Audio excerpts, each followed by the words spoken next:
Well, hello again. It's Thursday, December 24th. My name is Pam, and welcome to the reading of the Mansfield News Journal. Let's begin our reading with the area deaths. Helen Anderson passed away on Monday, December 7th, at the age of 93, in her home in Sonoma, California. A memorial service will be scheduled when it is safe for everyone to travel and get together. William E. Fisher, known as Bus, age 97, of Mount Gilead, passed away Saturday morning, December 19th, at the Avita Health System. Graveside services to honor and celebrate Bus's life will be held at 10 a.m. on Saturday, December 26th, at Iberia Cemetery. Military honors will be conducted by the active duty U.S. Army VFW Post 8054 and AMVETS Post 87. Due to the current COVID-19 pandemic, please maintain social distancing and wear your mask. William H. Kohler, 75, of Mansfield, passed away Sunday evening, December 20th, at Ohio Health Mansfield Hospital. A memorial service with military honors will be held at a future date. And this concludes the reading of the area deaths for today. Let's begin with our first article. Richland County exceeds 60 virus deaths, by Monroe Trombley. Richland County on Monday surpassed 60 deaths from the coronavirus pandemic, with 14 more pending review. Richland Public Health reported 4 new deaths due to COVID-19 since Friday, bringing the county's death toll to 61.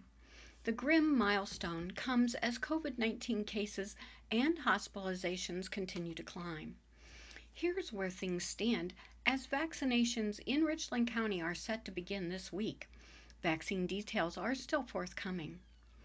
On Monday, Richland Public Health reported 119 people hospitalized with COVID-19, another record high, and an increase of 80% over last month.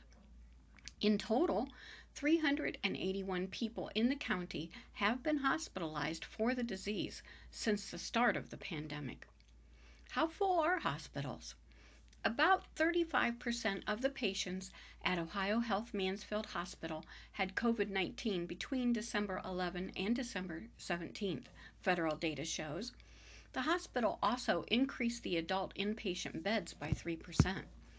Between December 4 and December 10, the hospital's share of COVID-19 patients was 32%. Avita Ontario Hospital, while smaller, has a greater proportion of COVID-19 patients, according to the data. But since December 10th, the number of people infected with the upper respiratory disease and admitted to the hospital has slightly declined.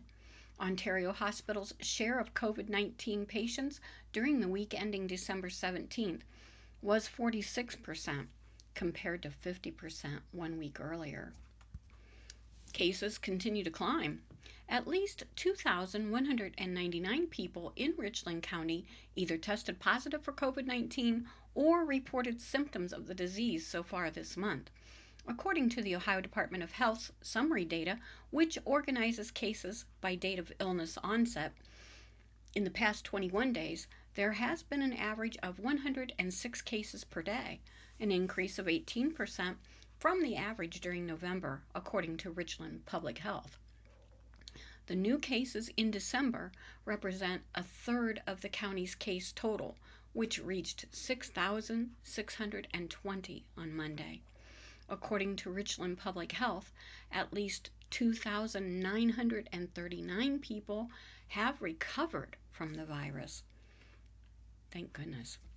On Friday, the health department reported the highest number of active cases since the start of the pandemic, 3,327, with most concentrated in the 44903 and 44906 zip codes. Ohio Health Mansfield vaccinates first workers. 75 frontline workers received the Pfizer-BioNTech vaccine on Tuesday, by Monroe Trombley. Dr. Robert Schwartz smiled beneath his surgical mask.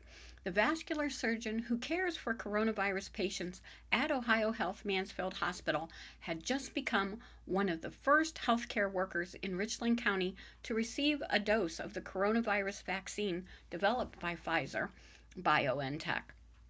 As needles went into the arms of Schwartz and two other vaccine recipients, Blue Christmas by Elvis Presley played softly in the background. I clearly didn't plan on this, Schwartz said, as reporters began to swarm around him. I didn't know we were in the first group. On Tuesday, approximately 75 frontline workers at Mansfield's largest employer received their first shot of the Pfizer BioNTech vaccine. The two companies announced last month that their vaccine had an efficiency rate of 95% after two doses were administered 3 weeks apart. According to Ohio's recently debuted online dashboard, 6,733 doses of coronavirus vaccine have been administered in the Buckeye State, which is expected to get 70,200 doses of the Pfizer vaccine and 201,900 of the newly authorized Moderna vaccine this week. The first doses will go to healthcare workers and residents and staff of long-term care facilities, which are working with pharmaceutical companies such as CVS and Walgreens. It will take several months before the vaccine is widely available for the general public. Still, Schwartz called the first vaccinations a glimmer of hope. Even though we have plenty of personal protective equipment, I'm thrilled that if I'm exposed, I likely won't get the disease or a severe form of the disease, he said, referring to COVID-19, the disease caused by the novel coronavirus. Ohio Health Mansfield Hospital's first batch of vaccines, delivered by Ohio Health Riverside Methodist Hospital in Columbus, comes as COVID-19 hospitalizations continue to climb in Richland County. There were 119 people in Richland County hospitalized for the disease on Monday, another record high, according to Richland Public Health. In total, 381 people in the county have been hospitalized for COVID-19. On Tuesday, Ryan Camp also received his first shot. Hopefully, by healthcare workers like myself getting it, we can really promote the safety of the vaccine and encourage people to get it once it's more widely available, he said. As Director of Pulmonary and Critical Care Medicine at Ohio Health Mansfield Hospital, Camp has been caring for COVID-19 patients since the beginning of the pandemic. The last few months have been especially taxing, he said. Not only because these patients are somewhat atypical in that when they get really sick, a lot of what we're doing is just supportive care compared to a lot of the other things we do, Camp said. We just have to support them and hope that they get better. Sending a patient to the operating room for an appendicitis is a solvable problem. In some of these patients that get really sick with COVID, it's just supportive care and keeping your fingers crossed that they start getting better. If someone's condition doesn't improve, Camp and his staff make exceptions for visitation, since the hospital has a strict no-visitor policy. It's really, really hard for families to be dealing with the passing of a loved one and not be able to be as present as they would have in the past, Camp said. Kevin Lindstead, who works at Ohio Health's Emergency Care Clinic in Ontario, sat nearby at another table. I said, "Give me 5 shots in each arm if that's what it takes," he said with a laugh. In recent weeks, 90% of Lindstead's work has been COVID related. Anytime that somebody checks in, you can almost assure that it's going to be a COVID patient or a possible suspected COVID patient, he said. We get really excited when somebody comes in with an ailment besides COVID. Miranda Montemarano, a registered nurse at Ohio Health Riverside Methodist Hospital in Columbus, was among those administering the vaccine. It's gratifying because I'm not taking care of hospital inpatients. I'm taking care of healthcare workers, she said. Everybody is spread thin, exhausted, scared, and being able to do something positive during this time has just been the best part of this time. Before the first shots were given, just after 7 a.m. Tuesday, Vincent Yates, president of Ohio Health Mansfield Hospital and Ohio Health Shelby Hospital, counted down from 5. A cheer went up in the reception room, which filled with applause. We're losing 3,000 people a day, which is more than 9/11 to this virus, he said afterwards in an interview. We're going to start seeing vaccines roll out very quickly. Administratively, we need to make sure we're doing it in a very methodical, very clean fashion. Well, there's a lack of substitute teachers. It closes the New London schools.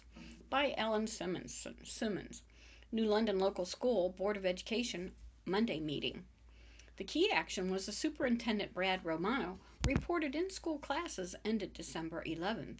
The discussion was, it was a difficult decision based on a lack of subs, and it is too early to tell about January 4th, Romano told the school board. We have to be sure the staff is healthy and able.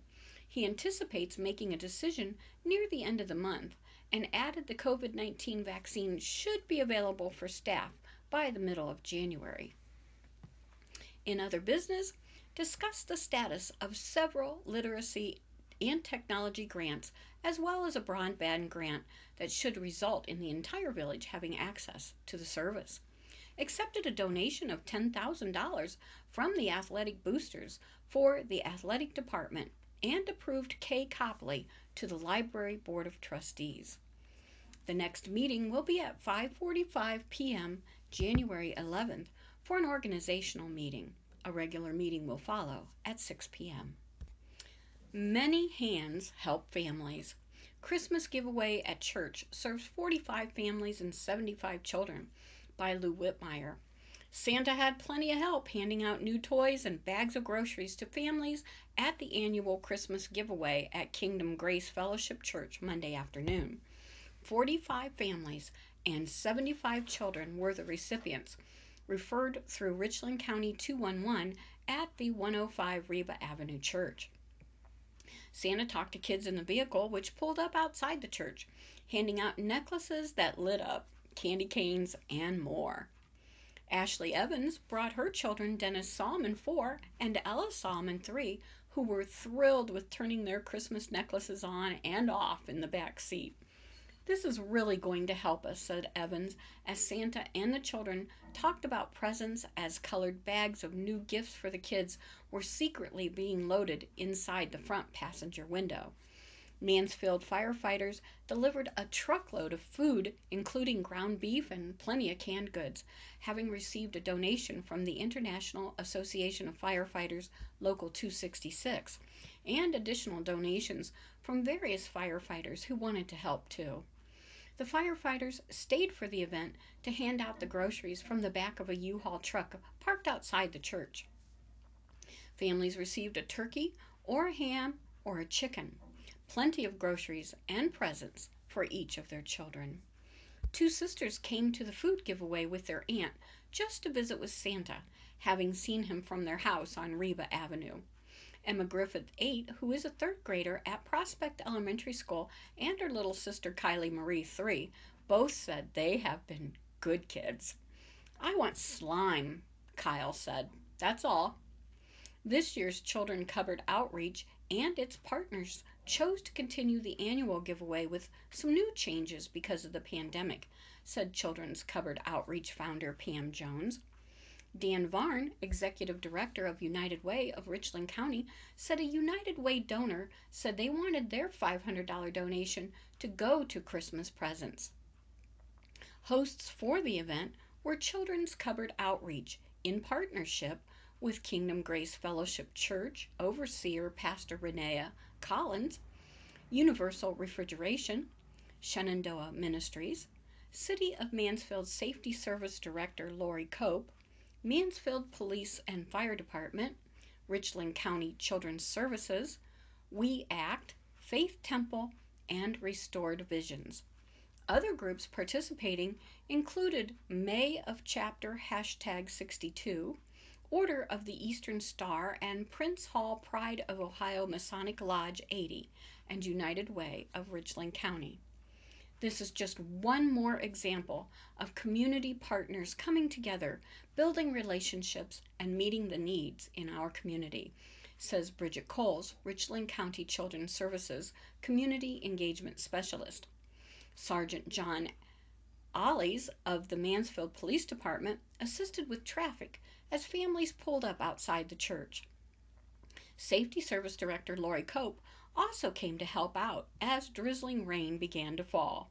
For some kids who came, talking to Santa was the highlight of the visit. "Bye, Santa," one young girl called out as the vehicle was pulling away. On a more serious note, human trafficking rehab facility to open in Louderville by Jim Brewer.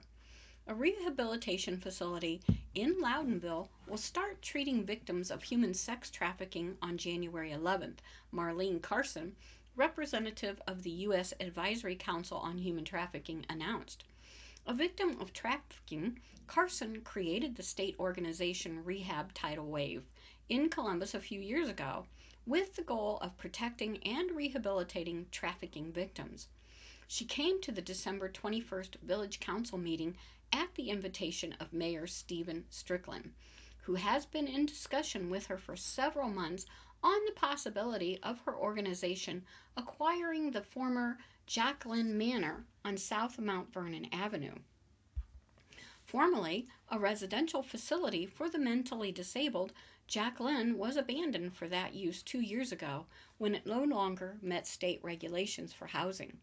Carson said on January 11th, National Anti-Trafficking Day, her organization will complete purchase of the Jacqueline building and begin serving a group of 10 trafficking victims on a residential basis.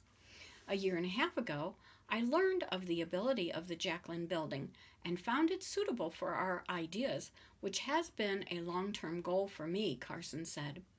At first intended for victims from urban areas, we were approached by a group of Amish women from the Sugar Creek area who had also been sexually abused and sought treatment and education. We will also provide treatment services for them on a non-residential basis at Jacqueline. It is my hope as we treat these very different kinds of victims, they can learn from each other. She called the movement for a residential facility Rehab's Home of Hope, noting that Rehab was a biblical figure, a prostitute in the book of Joshua who assisted the Israelites in capturing the city of Jericho. Later in the New Testament, she is praised as an example of a saint who lived by faith and was considered righteous for her good work. Carson said the victims who will be treated in Loudonville will be people already out of the trafficking life for at least 2 years, and not people brought in right out of crisis. At the facility, residents will be given training in skills and trades. She also stressed that the community of Loudonville will need to be trained to accept the needs of trafficking victims. Your police will need to be trained, and your schools will need to be trained, she said, and me and my staff will need to be trained on the sensitivity and needs of the community. I would hope that you, as council members, can help us in this challenge. Strickland expressed support for the program. One challenge is that people may be afraid of what they don't know, Carson said. Speaking in support of Carson's project was Laura Kiefer, representing the Child Advocacy Center in Ashland, Holmes, and Wayne County. Just in Ashland County, we have 11 confirmed victims of human sex trafficking, and as a state, Ohio has the 4th largest cases of trafficking of any state in the country, Kiefer said. That's disturbing. Councilman resigning. At the close of the meeting, Mayor Strickland announced that veteran councilman and council president Bill Welsh, because of health issues, will resign his seat effective December 31st. He asked council members to consider potential replacements and perhaps take action on an appointment at the January 4th meeting. Council would need to fill the vacancy by the end of January. Strickland said Welsh has served the village for 35 years, starting as a police dispatcher and later a patrolman, and finally sergeant on the police department. and for the past 10 years as a great member of Village Council.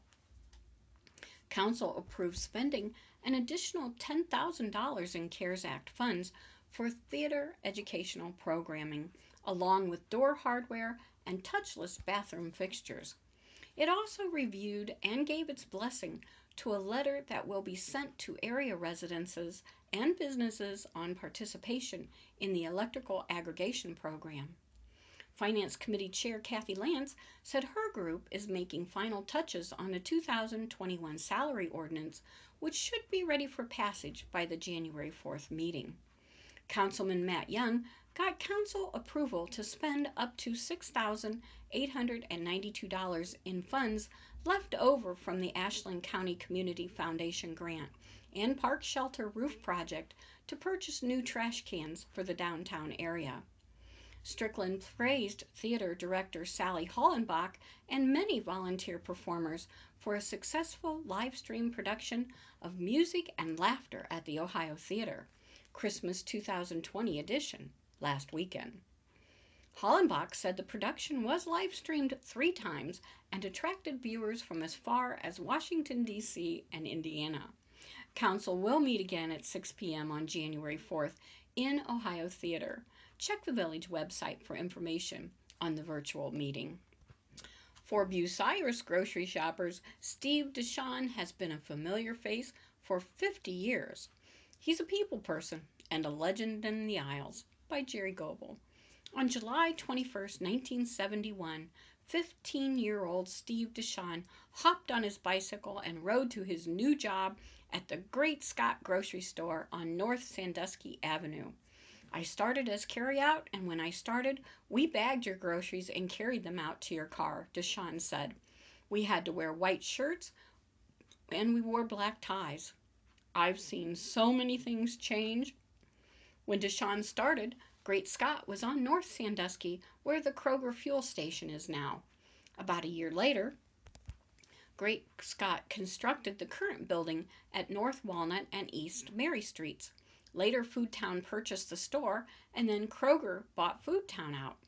Everything has changed. For local shoppers, one thing that hasn't changed is DeShawn. In the new year, he'll celebrate the 50th anniversary of that first day on the job. DeShawn said he's gotten to know generations of shoppers and has watched pretty much everything about the store and the grocery business change over the years. Where would you want me to start? He said. We used to get hanging beef in. We used to cut all our meat at the store. I sorted pop bottles for I don't know how many years. There are not pop bottles anymore to sort. I started in the grocery department and went to the dairy department. The biggest change there is when I ran the dairy. We had Dannon yogurt, and it was a 4-foot section. Now it's half the aisle. When the produce truck came, they threw 50-pound bags of potatoes down, and you caught them. We used to get great big wheels of cheese in, and we cut our own cheese and packaged it. We used piano wires to cut it. DeShawn's job title has changed over the years, too. He was even required to learn the register once. I told them they were making a mistake, he said. Company policy requires that when there are more than 2 people in each line, it's time to open an additional register. I had 4 older ladies in my line, and they said, "You could come over here," and they all stood there and said, "No, we'll wait on Steve." I thought, thank you. I never had to go back up front again. He's currently working part-time as a grocery clerk. Brief retirement. I stock the grocery shelves and do all the bread orders, he said. I've gone from a carryout to a dairy manager. Then I ran the grocery department. I retired, went back, and was the grocery backup. And now all I do is stock shelves and order bread. That retirement only lasted 6 months, he said. We had a clause in the contract. If you turned 55 and you had 30 years in, you could retire, he said. Well, I had 40 years in already, so I could retire and draw my full pension and keep my benefits. So I went ahead and retired. But I was only off 6 months, and I got so bored. One day he was out working in the yard when a woman driving past backed up and pulled in the driveway. She got out of the car and said, "I miss you. I told my wife then, I'm going back to work," he said. That's a true story. Deshawn said he keeps working because he enjoys being around people. "I have gotten to know a lot of people over the years," he said. "I don't remember all their names. I remember faces." As he stood in the bread aisle one day earlier this month, most of the passing customers paused to say hello. A good shopping experience? Diana Miller said she knows Deshawn's wife Vicki, who related to her husband.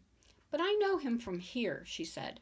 "He's always so nice and so helpful and likes to kid around. I like that. It makes it a good shopping experience.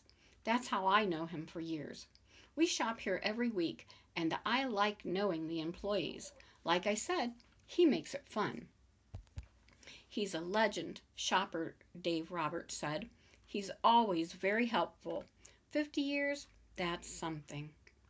"He's a familiar face. He was a friend of a friend. That's how I got to know him.